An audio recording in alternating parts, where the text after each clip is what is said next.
sudah mendapatkan masa-masa keemasan kejayaannya.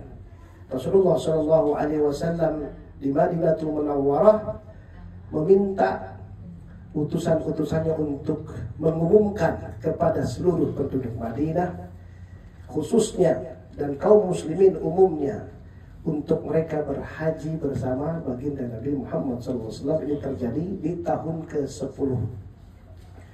Maka gegap gempitalah seluruh alam Islami, baik kaum Ansar, kaum Muhajirin, dan orang-orang yang mereka sudah banyak mengenal Islam. Di Mekah pun sudah banyak penduduk Islamnya. Dan Rasulullah SAW sudah menyiapkan tunggangan terbaiknya, untanya yang bernama Al-Qaswah. Jadi Rasulullah ini kalau punya barang, punya harta, punya sesuatu yang dari sifat dunia, unta atau celaknya atau apapun, itu ada namanya tuh. Nah, nama untanya namanya Al-Qaswah. Disiapkan oleh Rasulullah SAW, dan Rasulullah SAW bersama sekitar 100.000 sahabatnya berjalan menuju kota Makkahul Mukarramah melalui Masjid Dzul Hulaifah. Nah, kebetulan besok nih kita Madinah dulu, dan berarti kita bermikot haji dengan mikot hajinya baginda Nabi. Ini satu Sallallahu Alaihi Wasallam, ini satu keuntungan buat kita, satu keberkah. Walaupun Nabi sudah menyampaikan mikot yang boleh ini di Juhfah, di Qarnul Manazil, di Dhatul Irqi, di Yalamlam, dan seterusnya. Dan kita sekarang besok kita akan berhaji melalui mikot hajinya baginda Nabi Muhammad SAW. Ya, jadi kalau zaman sekarang sebutannya Bir Ali. Orang Indonesia kan orang gampang aja. Padahal namanya bi'r, pakai hamzah tuh Bu. Bi'r, bi'r itu artinya bi'r itu artinya sumur. Sumur Ali, dan tidak ada hubungannya dengan Sayyidina Ali. Sumur ini nama saja. Ya, tidak ada dengan hubungan dengan Ali Pak Ali. Cuma karena pengen gampang, bir. Ya. Kayak orang Betawi, bir klotok. Isinya jahe isinya. Allah. Nah, di bir Ali ini atau di Dzul Hulaifah ini Rasulullah SAW melaksanakan ihram hajinya. Kemudian beliau bersama 100.000 sahabat, tidak lupa beliau membawa 100 ekor unta. 100 ekor unta untuk nanti menjadikan hadiah untuk dikorbankan di jalan Allah Subhanahu wa Ta'ala. Berjalanlah beliau dengan talbiyah yang mengguncangkan, melewati daripada gunung-gunung, lembah-lembah dalam trik yang luar biasa. Dengan penuh keimanan kepada Allah Subhanahu wa Ta'ala, mereka berucap sama-sama, labbaik Allahumma labbaik, labbaik la syarika lak labbaik, innal hamda wan ni'mata lak wal mulk la syarika lak. Dan gegap gempitalah semua jamaah Rasulullah Sallallahu Alaihi Wasallam yang berjalan bersama Nabi. Ada yang di depan Nabi, ada yang di kanan Nabi, ada yang di kiri Nabi, ada yang di belakang Nabi. Dan sampailah mereka ke Makkahul Mukarramah. Lalu Rasulullah SAW disambut pula oleh penduduk Mekkah yang mereka berihram haji dari rumahnya. Nah, maka sebagian dari jamaah haji yang sudah sampai di Mekkah dan bermukim, mereka nanti berihram hajinya dari tempat tinggalnya, di hotelnya. Kalau penduduk Mekkah dari rumahnya. Maka Rasulullah SAW kemudian melaksanakan tawaf qudum, kemudian melaksanakan sa'i, dan kemudian Rasulullah SAW bertahallul. Dan pada tanggal 8, nah ini yang disampaikan Ustaz Halim tadi, 8 Dzulhijjah, hari tarwiyah, Rasulullah SAW kemudian bergerak menuju Mina. Kemana beliau? Beliau di sana menuju Masjid Al-Khaif namanya. Nanti kita akan perlihatkan di mana Masjid Al-Khaif. Banyak sejarah tentang Masjid Al-Khaif ini dan banyak riwayat dalam kitab-kitab. Di tempat inilah banyak para anbiya dimakamkan, tapi tidak ada penjelasannya di siapa-siapa yang dimakamkan di sana. Nah, Masjid Al-Khaif ini adalah tempat yang didiami Rasulullah selama sehari, tanggal 8 Dzulhijjah melaksanakan tarwiyah. Tarwiyah maknanya persiapan untuk besok haji. Dan beliau tinggal di sana mulai dari zuhur, asar, apalagi ngantuk ini. Apalagi bu habis asar, maghrib, isya, ya terus serius dong Pak. Isya, kemudian subuh. Beliau melaksanakan sholat itu di sana dengan cara dikosor. Maka Rasulullah SAW kecuali maghrib ya, maghrib sama subuh jangan dikosor apa, ya kan? Tetap 2 dan 3. Setelah subuh mendekati subuh, beliau Rasulullah SAW bergerak menuju Namirah. Di mana Namirah adalah satu tempat di Arafah, namun beliau di situ istirahat sebelum masuk ke Musholla Namirah yang sekarang jadi Masjid Namirah. Jadi kalau bicara Namirah sebenarnya di luar Arafah. Oleh karenanya di Masjid Namirah itu ada batas, mana masjid yang di luar Arafah, mana masjid yang ada di dalam Arafah. Rasulullah, kita berbicara masih tentang Rasulullah SAW. Beliau di Namirah pagi hari menjelang siang, beliau istirahat sejenak yang namanya Qailulah. Qailulah itu kira-kira istirahat kalau bisa ada tidurnya atau Qailulah. Ibu-ibu, bapak-bapak suka Qailulah nggak? Ngerejet. Ya, tidur sebentar. Apa banyak tidurnya? Banyak. Oke, bagus itu sunnah. Apalagi mendekati zuhur atau setelah zuhur, tergantung dengan musimnya. Rasulullah melakukan qailulah tidur siang dan manfaatnya banyak. Ada hadis Nabi SAW tentang qailulah, ya katanya kilu li'anna syayatin la taqilu. Maaf ya, dalam hadis bahwasanya kata Rasulullah, tidur sianglah kamu sejenak loh ya, jangan banyak-banyak, ya kan? Sebab setan-setan tidak pernah tidur siang. Maaf bagi yang jarang tidur siang mulai takut digolongkan sebagai setan. Rasulullah istirahat sejenak. Dan saya anjurkan nanti, kalaupun kita nanti pelaksanaan, kita belum bicara pelaksanaan. Kalau belum saatnya, kadang-kadang gini Pak, kalau yang namanya haji pertama kali semangatnya beda tuh. Belum waktunya wukuf aja udah wukuf duluan ya. Padahal wukuf itu nanti ada waktunya. Tapi ketika puncak, karena tadi sudah kelelahan, malah nanti energinya habis. Oleh karena mari kita bijak, kita sikapi semuanya karena Allah Subhanahu wa Ta'ala. Baik Bapak Ibu sekalian, setelah Rasulullah qailullah menjelang zawal, berarti menjelang zuhur, maka Rasulullah bergerak ke Musholla Namirah dan beliau kemudian berkhutbah. Apa sih khutbahnya? Tentang manasik haji, tentang bagaimana mempertahankan keimanan, bagaimana hinanya kesyirikan, bagaimana syariat ini ditegakkan, bagaimana akhlak-akhlak yang mulia harus dipertahankan oleh kita semua.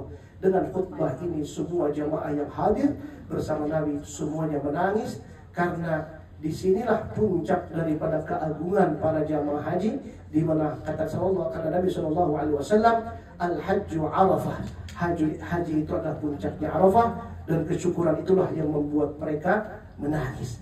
Maka Bapak Ibu sekalian yang dirahmati oleh Allah Subhanahu wa Ta'ala, setelah Rasulullah SAW berkhutbah, maka Rasulullah bergerak menuju Jabal Rahmah. Ya pernah dengar ya, yang sering umroh pasti lihat kan. Jabal Rahmah yang ada monumen pertemuan Adam dan Hawa, ya dicat putih, tapi karena kreatifan orang Indonesia jadi hitam putih. Kenapa? Sebabnya karena itu tulisan spidolnya orang-orang Pandeglang. Orang Ciwidey juga. Orang lope-lopean. Lope-lopean. Eloh love Taris. Tapi pas Taris tidak love Eloh, itu masalah. Jadilah tulisan, bukan berdoa, tapi di situ akhirnya jadi udah ada kulli hal. Ini nanti Rasulullah SAW di zaman dulu beliau berwukuf di Jabal Rahmah. Syuf, kalau semua ingin ikut Rasulullah dan semua ingin berwukuf di Jabal Rahmah, gimana kira-kira, muat atau tidak? Maka nanti kita akan sampaikan. Kenapa harus sampaikan dulu? Ini loh wukufnya Rasulullah. Seperti tadi, bagaimana istilah Hajar Aswad, betul nggak? Itu disunahkan, tapi ketika mencelakakan, membahayakan, merugikan orang lain, Rasulullah saja di atas untanya. kemudian beristilam dengan tombaknya. Inilah yang harus kita pahami, sehingga dalam berhaji ini kita cari sebisa mungkin, semaksimal mungkin keafdalan itu, tetapi tetap dengan mengindahkan kaidah koridor syariatnya. Hadirin yang dimaulah Subhanahu wa taala, Rasulullah SAW kemudian wukuf di padang Arafah, kemudian di bagian bawah ya kaki daripada Jabal Rahmah. Lalu Rasulullah SAW setelah maghrib beliau langsung mengajak sahabatnya beranjak ya di padang Arafah ini. Allah Subhanahu wa taala di dalam riwayat tentang wukufnya Rasulullah SAW, Allah Subhanahu wa taala mengatakan kepada malaikatnya, ya malaikati, kata Allah, ibadi ja'uni syu'than gubran. Wahai malaikat-malaikat, itu hamba-hambaku yang ada di Arafah datang kepadaku dalam keadaan kusut, masai, dalam keadaan berdebu, dalam keadaan yang lemah dan seterusnya, dalam artian dalam keadaan yang seperti itu mereka inkisar, hatinya berharap hanya kepada aku, kata Allah, yarjuna rahmati, mereka hanya ingin rahmatku, min kulli fajin amik, mereka datang dari belahan dunia yang jauh, dari Madinah, dari Mekah saat itu, dan dari tempat-tempat yang sudah tersampaikannya dakwah risalah Rasulullah SAW. Kata Allah Subhanahu wa taala, walau kana dzunubuhum mithla, atau ada ka'adadir ramli, seandainya dosa mereka sebanyak bilangan pasir, au kaqatril matar, atau seperti banyaknya tetes hujan, la ghafartu lahum, aku pasti akan ampunkan dosa mereka. Ini adalah satu kemuliaan dari Allah Subhanahu wa taala buat orang yang datang ke padang Arafah. Yang hebatnya lagi, kemudian Allah menyeru kepada jamaah haji yang pada saat itu datang bersama Rasulullah SAW, afidu, kata Allah, berangkat kalian dari Arafah, maghfurun lakum, dosa kalian sudah diampunkan oleh aku semuanya, waman syafa'tum lahu, dan bukan hanya kalian, nanti dosa orang-orang yang kalian akan bela juga sudah aku ampunkan. Masya Allah. Jadi orang yang berangkat haji ke sana, insya Allah selain dosanya diampunkan, nanti dia bisa mensyafaati orang-orang yang lain. Bahkan kemudian dialog berlanjut. Allah bertanya kepada malaikat, ini adalah taklim buat kita semua, ya Allah Maha tahu. Wahai malaikat, apa yang mereka inginkan? Kata malaikat, maghfiratak wa rahmatak. Ya Allah, yang mereka inginkan adalah ampunanmu dan jannatak wa jannatak, dan surgamu. Kata Allah, apakah mereka sudah tahu, pernah melihat surga? Kata malaikat, engkau Maha tahu ya Allah, tetapi mereka belum pernah melihat surga. Kata Allah Subhanahu wa taala, bagaimana jika mereka pernah melihat surga? Kata malaikat, kalau mereka melihat surga, maka mereka akan menjadi asyaddu ishtiyaqan wa rabbatan. Mereka pasti akan menjadi orang yang tambah rindu dengan surga, tambah ingin dengan surga. Lalu kata malaikat, mereka juga takut dengan api neraka, ya Allah. Apakah mereka pernah takut, pernah melihat api neraka? Tidak, sama sekali ya Allah. Maka kata Allah, saksikanlah aku telah ampunkan dosa-dosa mereka. Ini hiburan buat kita semua. Allah katakan, wa wahabtu musi'ahum li muhsinin. Aku akan hadiahkan orang yang di Arafahnya, tanda kutip, ini bahasa terjemahan saya yang saya sesuaikan supaya dapat dipahami. Kalau musi asalnya sebenarnya orang yang berbuat buruk. Jadi tidak mungkin orang yang berbuat buruk di Arafah kemudian mendapat kemuliaan. Artinya orang yang datang ke Arafah amalnya kurang. Barangkali lebih banyak tidurnya daripada zikirnya. Orang yang di sana lebih banyak ngobrolnya daripada ibtihalnya kepada Allah. Kata Allah, orang yang demikian itu akan aku serahkan kepada orang yang di Arafah yang melakukan amal dengan kebaikan. Maka dengan keberkahan kita berkumpul dengan orang-orang saleh. Kita yakin ya Pak ya. Jangan kata kita bicara Arafah yang jumlahnya jutaan saat di Arafah. Sampai kata tadi Gus Halim katakan bahwa orang yang sakit aja didatangkan. Betul gak? Jumlahnya jutaan. Kata Nabi dalam satu hadisnya, majtama arba'una min ummati illa wa fihi waliyun min awliyaillah. Tidaklah berkumpul 40 saja, 40 orang daripada kaumku, daripada umatku, kata Nabi SAW, kecuali pasti di dalamnya ada kekasih Allah. Maka bayangkan kalau jutaan orang berkumpul, berapa banyak kekasih-kekasih Allah yang dipandang oleh Allah hatinya. Lalu ketika kita berkumpul dengan mereka, pasti kita mendapatkan keuntungan yang nyata dengan perkumpulan itu. Mohon maaf, jangan kecil hati ketika kita diuji. Kata Ustaz, jangan sampai terjadi barangkali ketika berangkat ke Arafah malah meriang kita, malah sakit, malah gak segar. Jangan kecil hati, jangan putus asa. Justru kita tetap datang ke Arafah. Perkumpulan kita itu akan membawa banyak hal yang baik buat kita, sehingga yakin haji kita diterima oleh Allah Subhanahu wa Ta'ala. Ini berdasarkan ini tadi, Pak. Orang-orang yang kurang beribadah di sana akan ditutup dengan kelebihan orang-orang yang ibadahnya luar biasa. Jadi insya Allah, kalau kata Dr. Ali Al-Bahar, dia katakan kalau bisa di Arafah hatamkan Quran dan seterusnya. Di sana kita tidak mampu. Insya Allah dengan berkumpulnya kita dengan orang-orang yang hatam Quran, mudah-mudahan keberkahan itu diberikan juga kepada kita semuanya.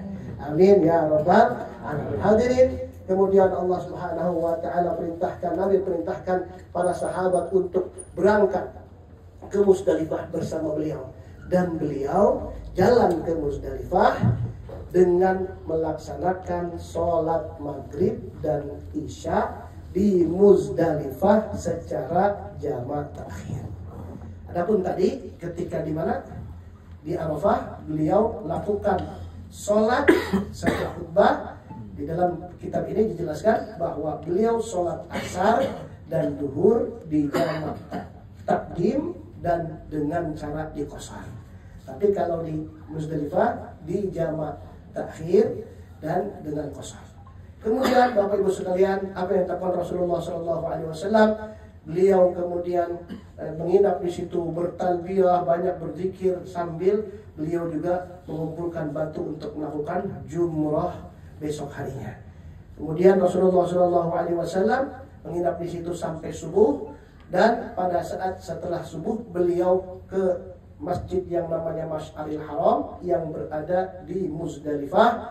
Lalu sebelum isyraq, sebelum tunduk beliau, Nabi SAW berjalan menuju Mina, melewati lembah Urana, kemudian pas melewati Wadi Muhassir yang dulu terjadi peristiwa Ababil, burung Ababil, di mana Allah hancurkan pasukan Abrahah ya dengan pasukan gajahnya. Di situ Rasulullah percepat langkah kendaraannya, dan sampailah beliau ke Jumratul Aqabah. Lalu beliau melontar Jumratul Aqabah. Apakah langsung beliau tahallul? Tidak.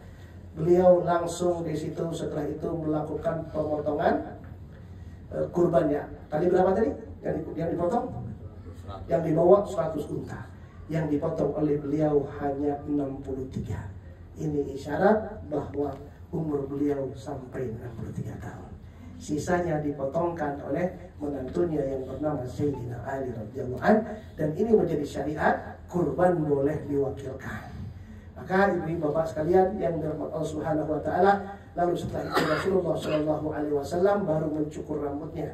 Sebagian rambutnya ya itu dicukur ya, dipelontos Bu ya. Kita baca, Rasulullah membaca doa untuk orang-orang yang cukur pelontos itu sampai 3 kali. Allahumma ghfir lil muhalliqin. Ya Allah, ampunkan dosa orang-orang yang bercukur pelontos. Kata orang yang sayang sama rambut, ya Rasulullah, kita juga dong. Tapi saya rambutnya potong cuma sedikit saja, sayang sama rambutnya. Barangkali ini ganteng kali kira-kira gitu. Kalau botak, padahal sebenarnya itu sunnah. Saat itu Rasulullah mendoakan sampai 3 kali. Allahumma ghfir lil muhalliqin. Sampai setelah 3 kali baru Rasulullah mendoakan Allahumma ghfir lil muqassirin. Ya Allah, ampunkan dosa orang-orang yang bercukur pendek saja. Dan ini mendapatkan doa juga dari Rasulullah SAW. Nah, rambut yang beliau cukur kemudian beliau berikan separuhnya kepada Abu Talhah, dan sisanya dibagikan kepada para sahabat Nabi, karena pada hakikatnya Rasulullah diciptakan oleh Allah Subhanahu wa Ta'ala dengan segala kesempurnaannya, maka sebagian dari tubuhnya pun ada keberkahan di dalamnya. Hadirin yang Allah Subhanahu wa Ta'ala, setelah Rasulullah SAW melakukan ini, Maka selesailah Rasulullah SAW kemudian mabit di Mina. Setelah melontar, mabit di Mina selama berapa hari? 3 hari, dan beliau menginap di sana secara full. Tadi disampaikan Rasulullah Halim seperti itu, dan besoknya beliau melakukan jumrah yang 3 setiap setelah zawal, setelah duhur. Ini idealnya, sebab nanti akan terjadi hal yang sekarang ini tadi sampaikan. Bahkan untuk pelontaran itu, untuk mengurangi resiko kepadatan yang pada akhirnya mengancam jiwa, di mana beberapa kali haji terjadi peristiwa yang memilukan, maka pemerintah Arab Saudi menjadwal kita sehingga nanti barangkali akan ada penjadwalan yang tadi tidak sesuai dengan cerita apa yang saya sampaikan. Oleh karenanya, barangkali berkaca dari pengalaman-pengalaman termasuk dengan Ustaz Nur Halim waktu itu, kita alhamdulillah ulama begitu luas ilmunya. Setiap kali ada persoalan, Bapak Ibu sekalian, kita pasti akan berdiskusi. Dan diskusi kita bukan ngalor ngidul atau lagi debat kusir. Kita harus pakai kitab sampai kita cari keputusan terbaik buat jamaah. Kalau seandainya ada sesuatu yang di luar dugaan tidak sesuai dengan rencana kita, jadi jangan khawatir, kita akan sampaikan. Sampai kadang-kadang kita sama-sama gak ketemu. Ustaz Nur Halim bawa kitab banyak, saya bawa kitab walaupun sedikit. Ustaz Ali pada saat diskusi tetap nggak ketemu juga. Nah, dalam kondisi ini kita harus ikut dengan aturan mana yang paling membuat kita yakin, tetap dengan tidak melanggar daripada aturan-aturan. Sebagai contoh, tahun berapa Ustaz Nur Halim kita melontar? Jadi ada keterangan kalau dalam pendapat mazhab-mazhab yang kita yakini bahwa tidak sah melontar kecuali ba'da zawal. Kita ambil pendapat yang minoritas, yaitu kita ada yang mengatakan boleh melontar jumroh walaupun sebelum duhur. Nah, ini masih ada. Nah, ini enggak. Ini lebih parah lagi. Kita dipaksa melontar jam 4 pagi sebelum subuh. Kita bingung. Sampai ini peristiwanya setelah keren terjadi, mungkin tidak mau kecolongan lagi sehingga ketat betul Pak. Sebelum waktunya pun kita dipaksa. Akhirnya Ustaz Nur Halim Muhammad, apalagi saya. Akhirnya beliau duluan, Ustaz Nur Halim duluan, ya saya bertahan di belakang sambil nunggu. Minimal kita pengen melontar setelah subuh. Jadi pada pelaksanaan haji tahun itu, Anissa terbagi 2, Anissa yang pertama dan Anissa perjuangan.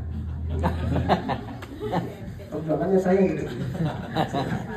Betul sebenarnya ya.